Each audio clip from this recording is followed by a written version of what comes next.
দর্শক জানিয়ে দিব আমাদের হাতে থাকা সর্বশেষ আপডেট বাংলা সংবাদ। শুরুতে থাকবে সংবাদ শিরোনাম, পরে বিস্তারিত। বিনিয়োগ বৃদ্ধির মাধ্যমে রপ্তানির ভিত্তি শক্তিশালীকরণ বলছেন প্রধান উপদেষ্টা ডক্টর ইউনূস।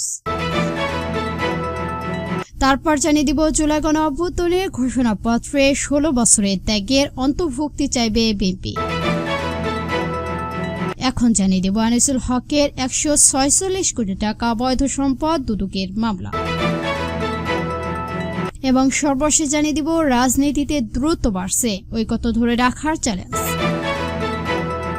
আসসালামু আলাইকুম, আমি সারিফা আপনাদের সঙ্গে শুনছিলেন সংবাদ শিরোনাম। এখন শুনবেন বিস্তারিত জানার আগে আপনি যদি আমাদের চ্যানেলে নতুন হয়ে থাকেন তাহলে অবশ্যই চ্যানেলটিকে সাবস্ক্রাইব করবেন আর ভিডিওর মূল বক্তব্য শোনার জন্য ভিডিওটি না টেনে সম্পূর্ণ দেখুন। এখন বিস্তারিত। বিনিয়োগ বৃদ্ধির মাধ্যমে রপ্তানির ভিত্তি শক্তিশালীকরণ বলছেন প্রধান উপদেষ্টা। প্রতিযোগিতামূলক বৈষম্য বাজারে সামগ্রী রপ্তানি বাড়াতে সেবা খাতে আরো বেশি বিনিয়োগের মাধ্যমে রপ্তানি ভিত্তি শক্তিশালী করতে দেশের ব্যবসায়ী সম্পাদক উদ্যোক্তা এগিয়ে আসার আহ্বান জানিয়েছেন প্রধান উপদেষ্টা ডক্টর ইউনূস। তিনি বলেছেন, আমরা রপ্তানি বৃদ্ধি করতে পারবো এবং সেটা হবে। এটি বৃদ্ধিতে পণ্যের পাশাপাশি সেটা সেবা খাতে আরো বিনিয়োগের সব ব্যবসায়ীকে এগিয়ে আসার আহ্বান জানাচ্ছে। বুধবার রাজধানীর পূর্বাঞ্চলে Bangladesh China friendship exploration store 29তম ঢাকা আন্তর্জাতিক বাণিজ্য মেলা TITF 2025 উদ্বোধনীকালে তিনি এসব কথা বলেন। ডক্টর ইউনূস বলেন, ভবিষ্যৎ আন্তর্জাতিক বাণিজ্য মেলা প্রস্তুতি সারা বছর চলে থাকছে এবং চলবে।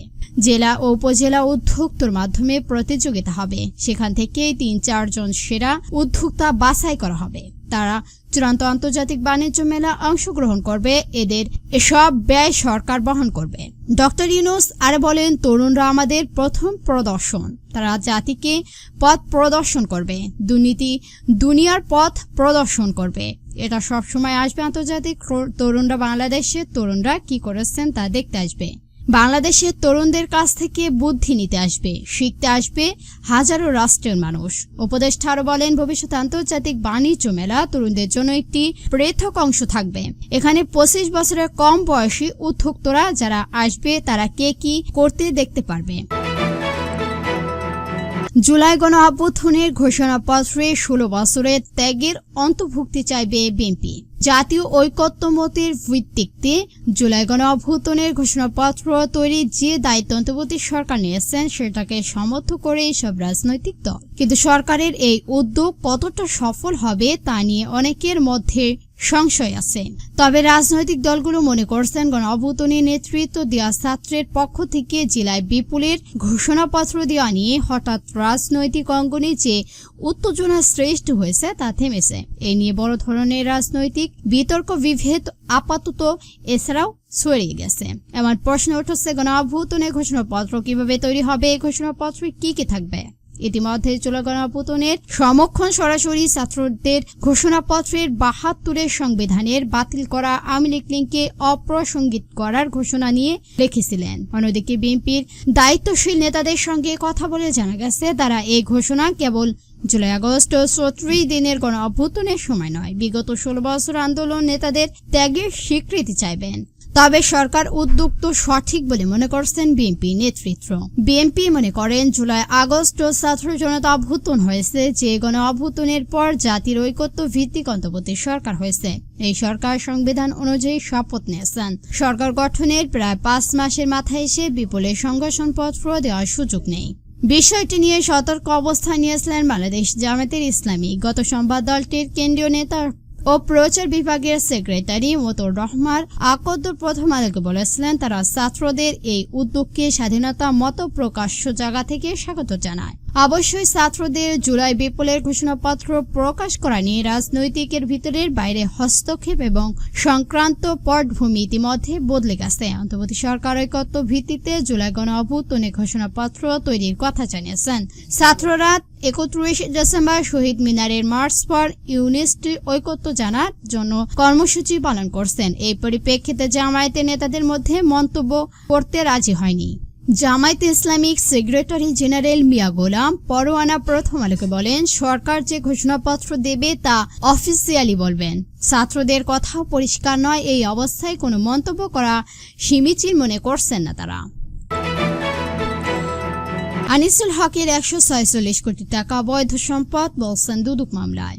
অজ্ঞাত আয় বহির্পূর্ণ সম্পর্ক অর্জনের অভিযোগে সবাইকে আইন মন্ত্রণালয় আনিসুল হকের বিরুদ্ধে মামলা করেছেন দুর্নীতি দমন কমিশনার দুদক। বুধবার ঢাকা দুদকের সম্মানিত জেলা কার্যালয়ে বাদী হয়ে মামলাটি দায়ের করেন সংশ্লিষ্ট উপপরিচালক জাহাঙ্গীর আলম। মামলা আনিসুল হকের বিরুদ্ধে অজ্ঞাত আয়ের উৎসের সঙ্গে অসম্পর্কিত 146 কোটি 19,70,096 টাকা সম্পদ মালিকানা অপূর্ণযোগ্য দখল করে রাখেন এবং 29টি ব্যাংক হিসাবে 349 কোটি 15,21,582 টাকা লেনদেনের অভিযোগ আনা হয়েছে। এদিকে দুদক কার্যক্রমে সংবাদ সম্মেলনে দুদকের পরিচালক আক্তার হোসেন বলেন, প্রজন্মতা এখন একজন সরকারি চাকরি কর্মজীবী হয়ে ক্ষমতায় অপব্যবহারের মাধ্যমে অবৈধ সম্পদ মালিকানা হয়েছেন সাবেক আইনজীবী এই আনিসুল হক। মন্ত্রণালয় দায়িত্ব পালন করে বিভিন্ন সময় 29টি ব্যাংক হিসাবের মাধ্যমে 665 কোটি টাকা সন্তোষজনক লেনদেন করেন তিনি।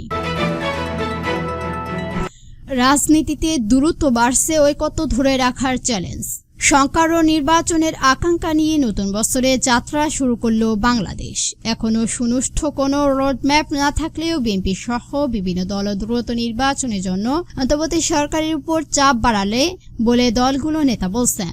চাপ বাড়তে পারে সংস্কারের প্রশ্ন। গত 5 আগস্ট গণঅভ্যুত্থানে স্বৈরাচার আওয়ামী লীগ শাসনের পতনের পর রাজনৈতিক দল সহ অন্যান্য অংশীদারের জন্য ও ছাত্র জনতার মধ্যে যে ঐক্যতা দেখা গিয়েছিল, সংস্কার ও নির্বাচনী সেই ঐক্যতা জায়গায় ইতিমধ্যে কিছুটা মতপার্থক্য তৈরি হয়েছে। এবছরের রাজনৈতিক পরিবেশ উত্তপ্ত হতে পারে বলে মনে করছেন রাজনৈতিক বিশেষজ্ঞদের অনেকেই। সংস্কার আগে নাকি নির্বাচন আগে এই নিয়ে অন্তর্বর্তী সরকারের সঙ্গে রাজনৈতিক দলগুলো দ্রুত বাড়ছে। দেশের অন্যতম প্রধান দল বিএনপি এবং এর মিল দল ও জোটগুলো বেশিরভাগই প্রয়োজনীয় সংস্কার সেরে দ্রুত নির্বাচন চাচ্ছেন। বিএনপির মহাসচিব মির্জা ফখরুল ইসলাম আলমগীর প্রথম আলোকে বলেছেন, তারা এই নতুন বছরে নির্বাচন চান, তবে ছাত্র নেতৃত্ব সংস্কার শেষ করে নির্বাচনের কথা বলছেন। সংস্কার, নির্বাচন ও ঐক্যতা নতুন বছরের রাজনীতিক মূলত এই 3 বিষয় প্রধান থাকবে। আর ঐক্যতা ধরে রাখাই অন্তর্বর্তী সরকারের জন্য বড় চ্যালেঞ্জ বলে বিশেষজ্ঞরা মনে করেন। রাজনৈতিক বিশেষজ্ঞ অধ্যাপক মাহবুল উদ্দিন প্রথম আলোকে বলেন যে একটি অভূতপূর্ব জাতীয় ঐক্যতা তৈরি হয়েছে, তাতে ফাটলের পেছনে অন্যতম কারণ হচ্ছে নির্বাচনের সময় নিয়ে সন্দেহ। একটি দল গঠনের সুযোগ করে দিতে সংস্কার নির্বাচন প্রবলতা করতে পারে এমন একটা ধারণা তৈরি হয়েছে। এই ধরনের সন্দেহভাজন ঘনীভূত হচ্ছেন। সরকারের পক্ষ থেকে অবশ্য অল্প সময়ের মধ্যে রাজনৈতিক দলগুলোর সঙ্গে আলোচনা শুরু করার কথা বলা হচ্ছে। একজন প্রধান উপদেষ্টা প্রথম আলোকে বলেছেন, সমস্যাগুলো সমাধানের বিষয়ে সরকারের বিবেচনা রয়েছে। সংস্কার কমিশনার প্রতিবেদনে দেওয়ার পর ফেব্রুয়ারির শুরু থেকে সরকার রাজনৈতিক দলগুলোর সঙ্গে আলোচনা শুরু করবে। দর্শক, আজকের বাংলা সংবাদ ছিল পর্যন্ত। ভিডিওটি ভালো লাগলে অবশ্যই একটি লাইক দিবেন। আর এরকম নতুন নতুন নিউজ পেতে আমাদের চ্যানেলটিকে সাবস্ক্রাইব করে আমাদের সঙ্গে থাকবেন। ভিডিওটি সম্পূর্ণ দেখার জন্য ধন্যবাদ।